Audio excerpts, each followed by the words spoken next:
आप सब लोगों को मेरा नमस्कार।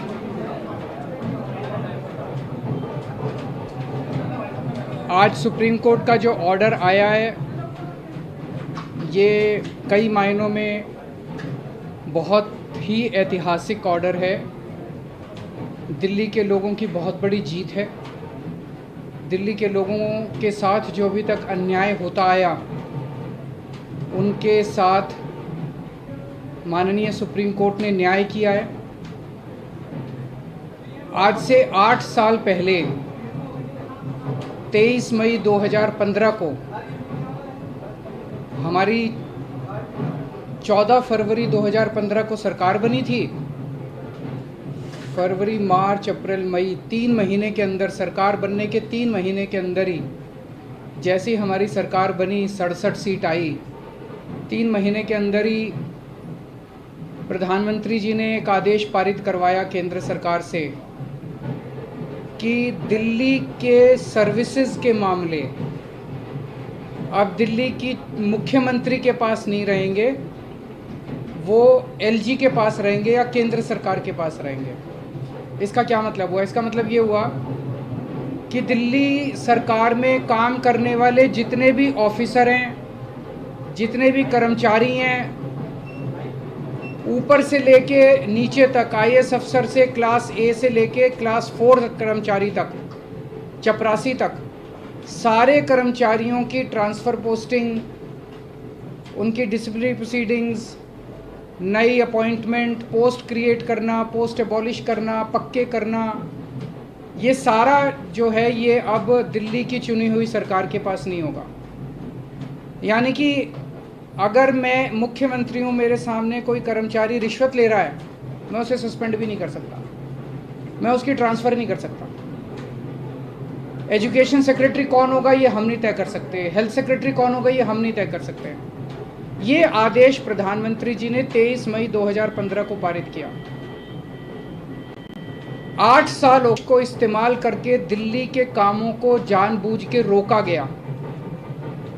हम दिल्ली में स्कूल अच्छे करना चाहते थे तो वो जानबूझ के ऐसा एजुकेशन सेक्रेटरी बिठाएंगे जो कि काम ना करे।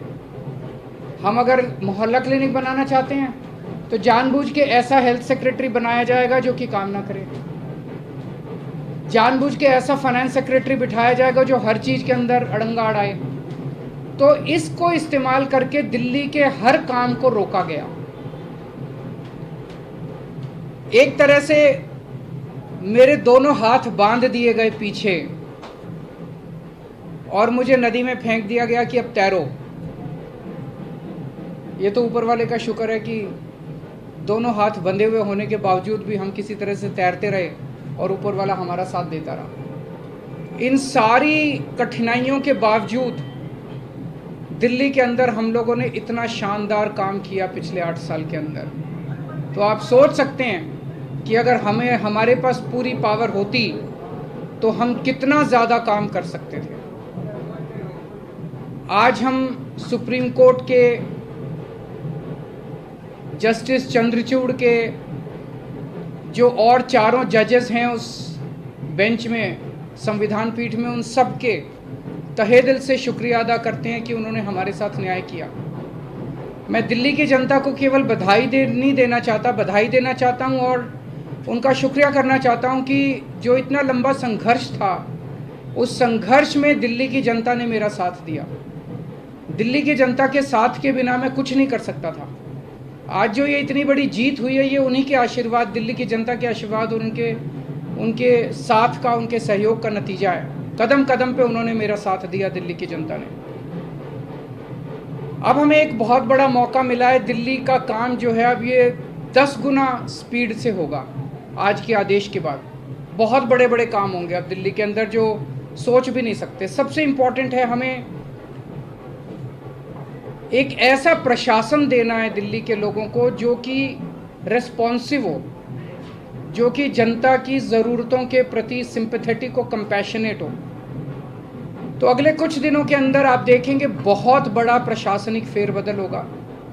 कई सारे ऑफिसर्स को, कर्मचारियों को ट्रांसफ़र किया जाएगा इस आधार पे कि उन्होंने अभी तक कैसा काम किया। कुछ ऐसे ऑफिसर्स हैं, कुछ ऐसे कर्मचारी हैं जिन्होंने पिछले कुछ महीनों में, 1-1.5 साल में दिल्ली की जनता के काम रोके। कुछ ऐसे ऑफिसर्स हैं जिन्होंने दिल्ली में मोहल्ला क्लिनिक में दवाइयां बंद करा दी, अस्पतालों के अंदर दवाइयां बंद करा दी, जल बोर्ड की पेमेंट रोक के कई जगह पानी बंद करा दिया।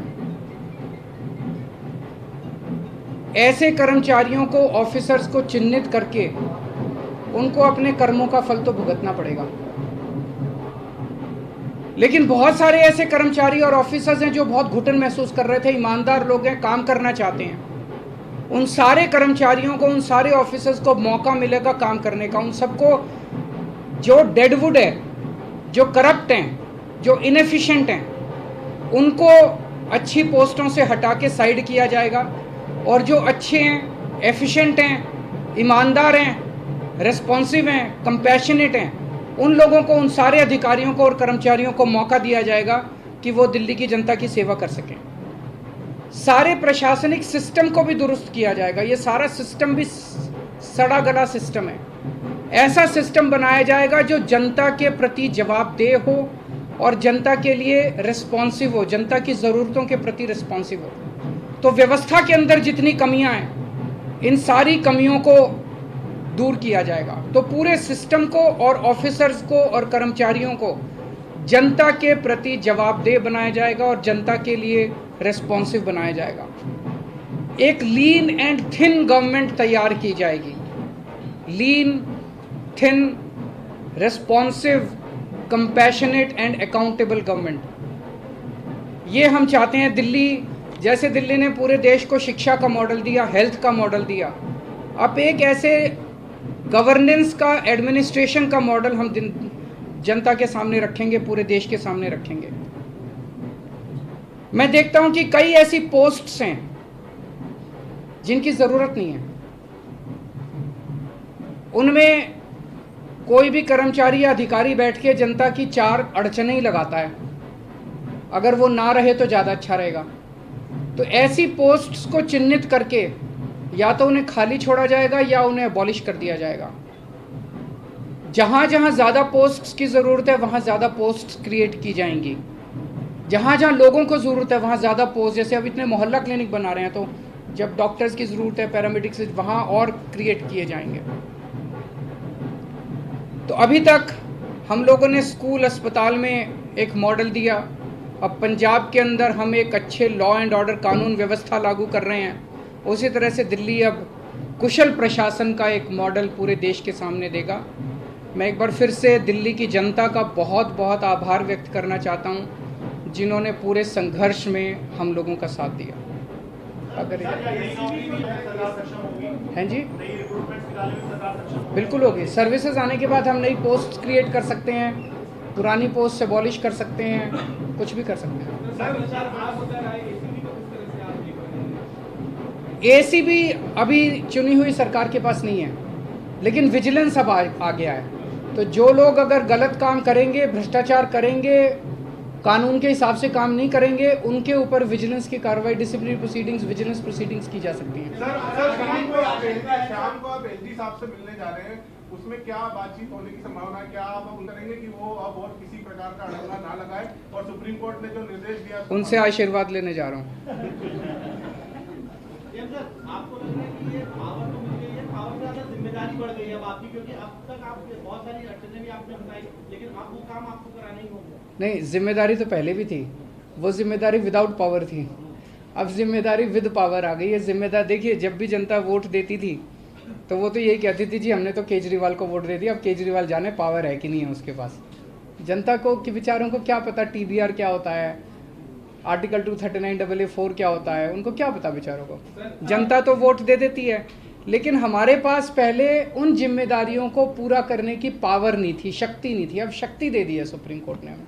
पहले जो आपके काम है, अगर आप याद दिलाना चाहें, कौन सी ऐसी फाइल है जो अटकी हुई है और कौन से ऐसे काम है जो आप करना चाहेंगे तुरंत? ऐसे बहुत सारे काम हैं जो पिछले कई सालों में अटके। पिछले 1 साल के अंदर तो आपने देखा कि किस तरह से पिछले साल लास्ट के महीने नवंबर तक आते आते मोहल्ला क्लिनिक के अंदर लैब टेस्ट्स बंद हो गए थे, दवाइयाँ बंद हो गई थी, जल बोर्ड जो है बजट असेंबली ने बजट पास कर दिया, लेकिन कुछ ऑफिसर जो हैं वो बजट रिलीज़ नहीं कर रहे थे। हर डिपार्टमेंट का गला घोंट दिया गया था अफसरों को के ज़रिए, वो अब बंद हो जाएगा। अब जितने जो असेंबली के अंदर हम बजट प्रेजेंट करते हैं और जो जनता की बात रखते हैं, वो सारी चीज़ें अब हम कर पाएंगे।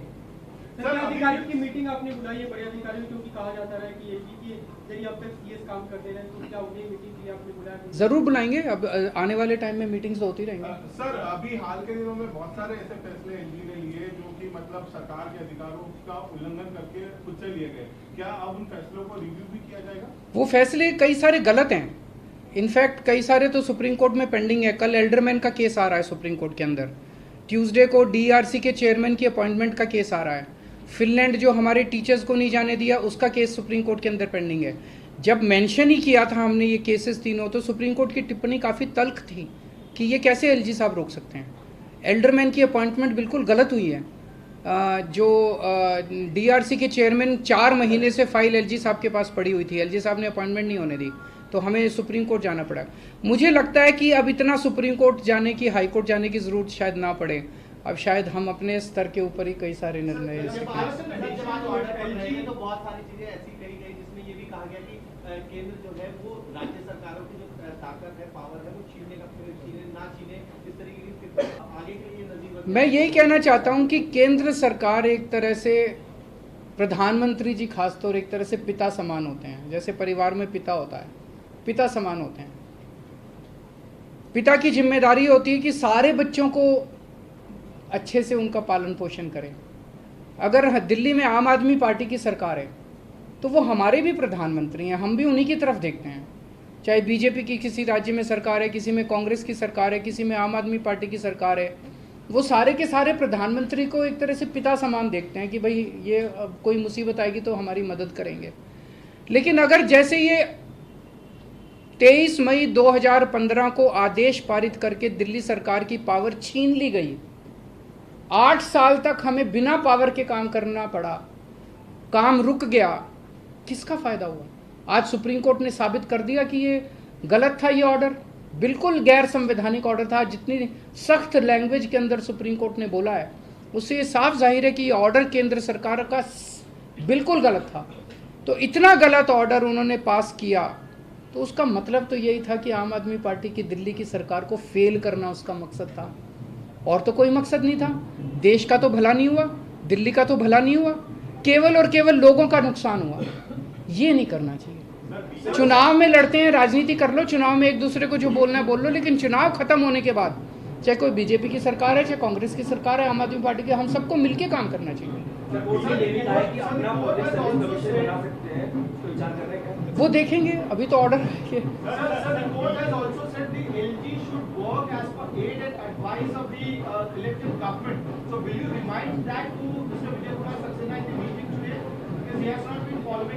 जब उनका आशीर्वाद लेने जा रहे हैं तो सारी चीज़ों पे आशीर्वाद है जी, मिलके काम करेंगे। बीजेपी के नेताओं को कुछ बयान ऐसा भी आ रहा है कि अभी संसद भी है, संसद में कानून भी बन सकता है, अगर गलत लगेगा तो उसमें बदलाव कर देंगे, बड़ी बेंच के पास भी जाया जा सकता है। ये पहले भी कोर्ट में दलील दी थी केंद्र सरकार की तरफ से कि 9 बेंच के बेंच जाया जा सकता है इस मामले को लेकर। क्या मेरे ख्याल से अब लार्जर बेंच नहीं, आज उन्होंने क्लियर कर दिया। 5 जज बेंच को अगर रेफर करना होता तो वो आज ही कर देते, तो लार्जर बेंच का ऑप्शन नहीं है। मेरी अब उनसे यही निवेदन है, यार अब हमें काम करने दो, इतना टाइम तो खराब कर दिया। अगर आपने दिल्ली पे राज करना है तो दिल्ली के लोगों का दिल जीतो ना, कि अगली बार आम आदमी पार्टी को वोट ही ना दें लोग। ऐसा काम करो, मतलब काम में टांग क्यों उड़ा रहे हो? जब तक हमारी सरकार है हमें काम करने दो, कल तुम जीत लेना, तुम काम कर लेना, टांग तो नहीं अड़ानी चाहिए। सर, महाराष्ट्र का जो फैसला आया है, बस की फाइल आपने पहले भेजी थी, कुछ दिन पहले ही प्रशासनिक की ट्विटर फाइल आप भेज चुके हैं, 2 फाइल लेटेस्ट आपने भेजी है, क्या आपका जवाब आ गया है या अभी आया नहीं? कानून के अंदर एलजी साहब के पास 7 दिन का टाइम होता है, तो वो भी मैं आज उनसे रिक्वेस्ट करूंगा कि 7 दिन में क्लियर करना चालू करें फाइलों। सर, महाराष्ट्र का जो फैसला आया है उसमें भी राज्यपाल की भूमिका को बहुत ही, मैंने उसको पूरा पढ़ा नहीं है, मैं अपना फैसला सुनने के बाद मैं थैंक यू सो मच।